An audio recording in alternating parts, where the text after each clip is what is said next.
sehat. Bapak, Ibu, Saudara-saudari sekalian, program vaksinasi COVID-19 semakin gencar dilakukan. Banyak sekali informasi setelah vaksinasi berjalan hingga saat ini.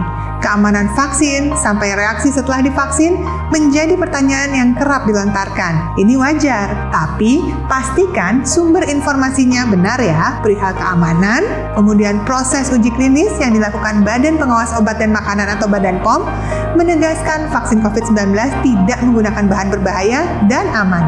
Sementara, untuk reaksi yang timbul pasca vaksinasi saat ini terus dipantau. Berikut ini adalah beberapa pengalaman dari mereka yang sudah divaksin COVID-19. Setelah disuntik ternyata nggak nyeri, cuma memang agak terasa sedikit pegal aja. Setelah disuntik sedikit lemas pada otot tempat suntik. Ya, saat ini saya akan menyapa Profesor Dr. Hindra Irawan Satari, Ketua Komnas KIPI. Prof, apakah sejauh ini ada kejadian ikutan pasca divaksinasi COVID-19 yang sedang berlangsung? Apa aja sih pantauannya dari Komnas KIPI sampai saat ini? Kejadian ikutan pasca imunisasi suatu vaksin ya secara umum kan tentunya bersifat lokal, bersifat umum, dan berat ya. Jadi yang lokal kan tentunya di tempat suntikan, ya bengkak, merahan, gatal, pegel gitu ya. Kemudian yang umum demam, pusing, ngantuk, nafsu makan berkurang, pegel-pegel ya, otot. Namun alhamdulillah semuanya bisa ditangani, ada yang tanpa pengobatan, ada yang dengan pembuatan, ada yang ringan, tapi nggak ada yang sampai memerlukan tindakan serius. Tapi kami pantau laporan masuk dari hari ke hari, kami kaji setiap hari. Bagaimana pentingnya memahami kriteria bahwa seseorang ini masuk ke kategori penerima vaksin atau tidak? Vaksin ini direkomendasikan dalam emergency use authority ya. Jadi sekarang izin penggunaan dalam keadaan emergency karena kita lagi pandemi ini diberikan 2 dosis selang 14 hari untuk orang sehat 18-59 tahun karena vaksin ini pencegahan bukan pengobatan, jadi bukan terhadap orang sakit, ini terhadap orang sehat. Dan tentu saja ada kontraindikasi.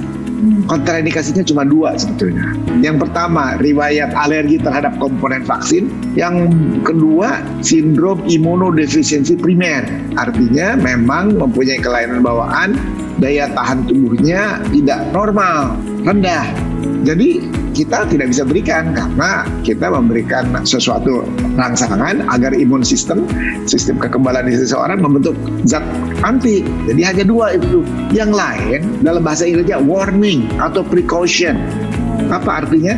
Berikan namun hati-hati ya. Kepada siapa? Nah, orang-orang dengan komorbid ya. Jadi tentu harus dibedakan gejala yang muncul setelah vaksinasi apabila ada gitu, itu memang terkait karena akibat dari vaksin atau memang penyakitnya yang lain gitu ya Prof?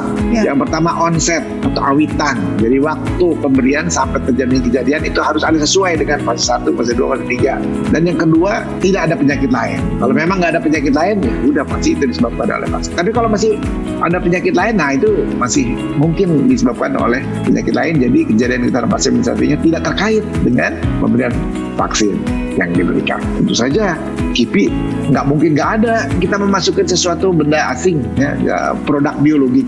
Pasti ada reaksi tubuh ya terhadap benda asing itu ya. Tadi ada risikonya memang betul. Namun manfaat yang diperoleh jauh daripada risiko yang bisa atau mungkin terjadi. Untuk itu maka yakinlah lakukan imunisasi supaya kita bareng lebih banyak yang diimunisasi, lebih cepat pandemi ini berlalu ya. Terima kasih banyak Prof atas penjelasannya dan atas waktunya. Penting bagi kita semua untuk paham mengenai vaksinasi ini. Untuk itu kita harus mencari dan menyaring informasi yang benar agar tidak termakan berita yang salah atau hoax yang menimbulkan ketakutan berlebihan.